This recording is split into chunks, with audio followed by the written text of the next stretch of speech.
5018 गीत एवं अन्य उत्कृष्ट कृतियाँ। बाबा इस पृथ्वी पर सबकी सहायता के लिए आए थे। हर प्रकार के मानसिक विषाद को दूर करना उनके आविर्भाव का उद्देश्य था। बाबा ने 5018 संगीत की रचना की है, जिसे प्रभात संगीत के नाम से जाना जाता है।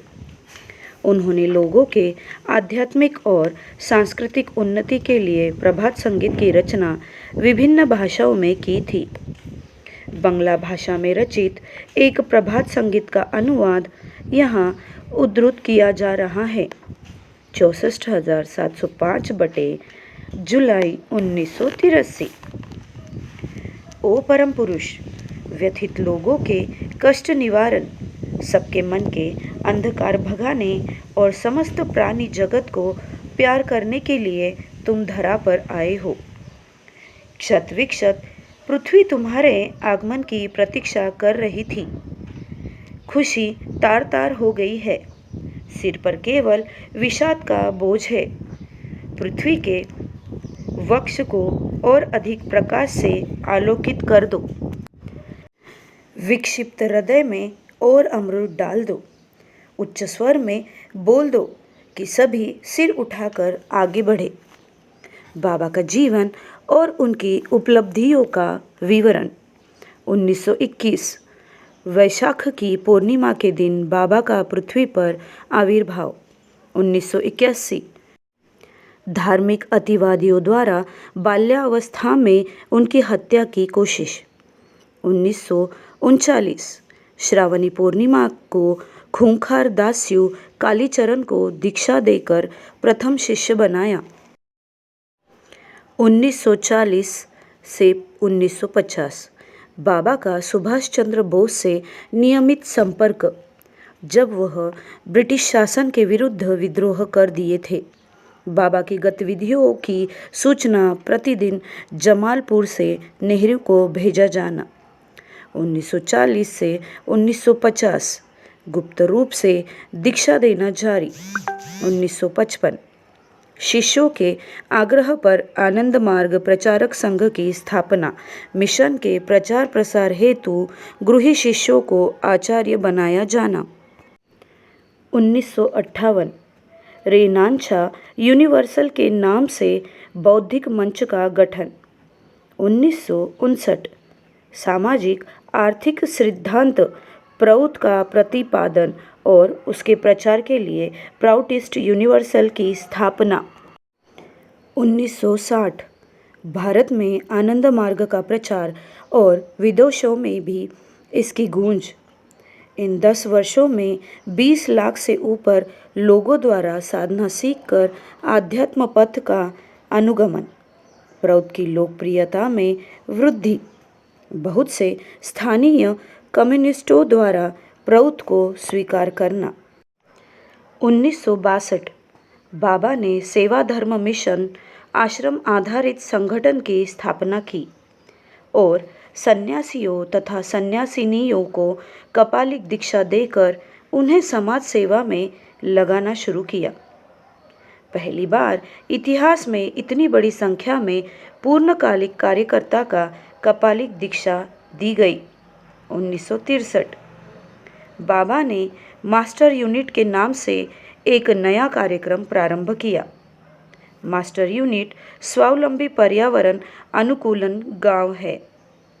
400 वर्ग किलोमीटर भूमि पर आनंद नगर नाम से पहला मास्टर यूनिट का निर्माण हुआ। आनंद नगर की बंजर भूमि पर विद्यालय, विश्वविद्यालय, शिशु सदन, धर्मार्थ चिकित्सालय, आध्यात्मिक केंद्र आदि संस्था कार्यरत है।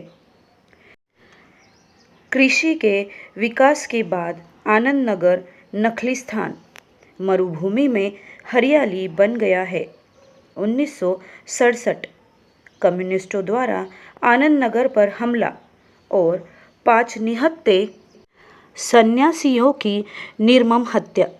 1970 विश्व भर में राहत कार्य के लिए आनंद मार्ग यूनिवर्सल रिलीफ टीम का गठन। राष्ट्र संघ द्वारा ऑब्जर्वर के रूप में मान्यता। राष्ट्रसंघ द्वारा तीसरी दुनिया से प्रथम गैर सरकारी संगठन बनने का सम्मान।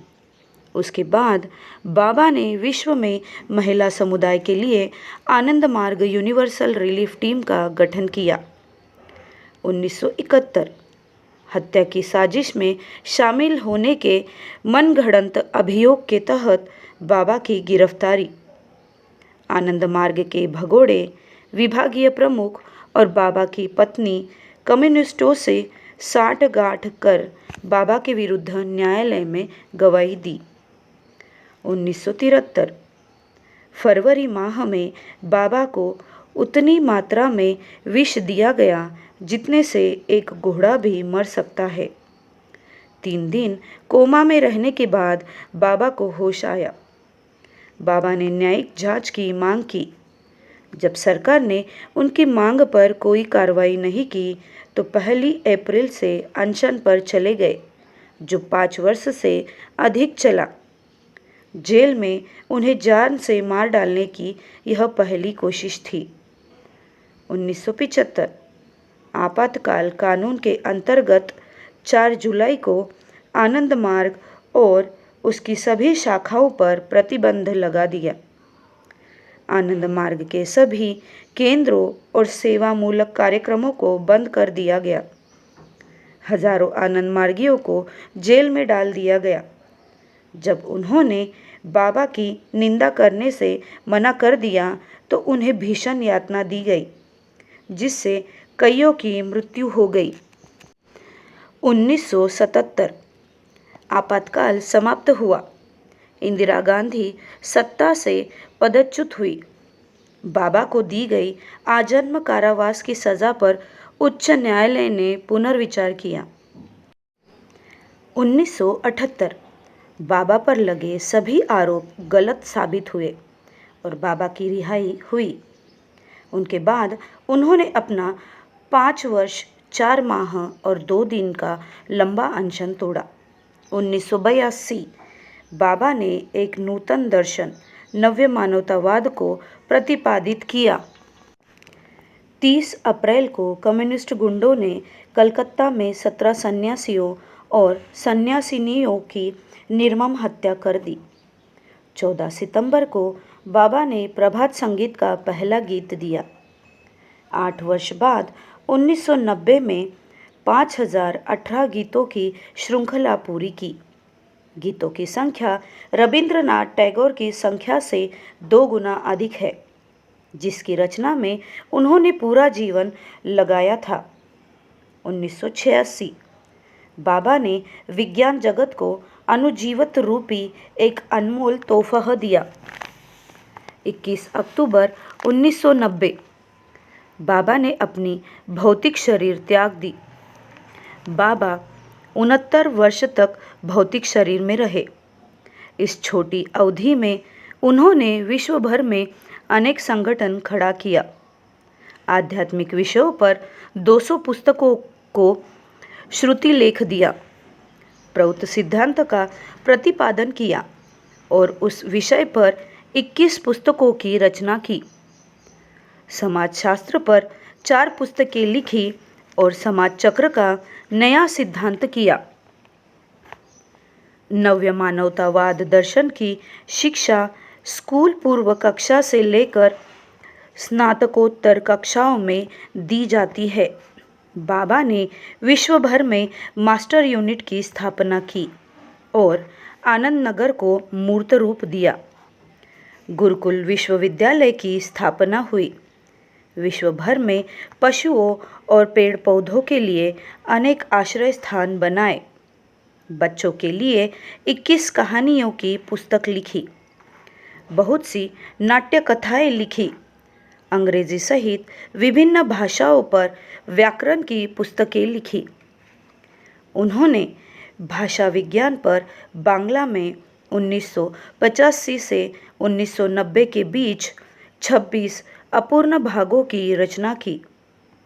आयुर्वेद पर यौगिक चिकित्सा और द्रव्य गुण नामक पुस्तक की रचना हुई। योग साइकोलॉजी और बायोसाइकोलॉजी पर पुस्तकें लिखी गई। कृषि विज्ञान पर 3 पुस्तकों की भी रचना हुई, जिसमें जल संरक्षण और जल संग्रह की विधियाँ बताई गई है। इसका प्रयोग आनंद नगर में किया गया अनुजीवत सिद्धांत को प्रतिपादित किया, जिसकी प्रशंसा विश्व भर के वैज्ञानिकों ने की। उनके महाप्रयाण के बाद माइक्रोवाइटा अनुसंधान प्रतिष्ठान की स्थापना हुई है। शब्द विज्ञान पर भी उन्होंने एक पुस्तक लिखी और 8 पुस्तकों की रचना भाषा विज्ञान पर की। महाप्रयाण के पूर्व बाबा ने विभिन्न भाषाओं में 5018 गीतों की रचना की। साथ साथ विश्व भर में करोड़ों लोगों को आध्यात्म पथ पर चलने के लिए प्रेरित कर उनका मार्गदर्शन भी करते रहे। बाबा का जीवन अद्वितीय है। बाबा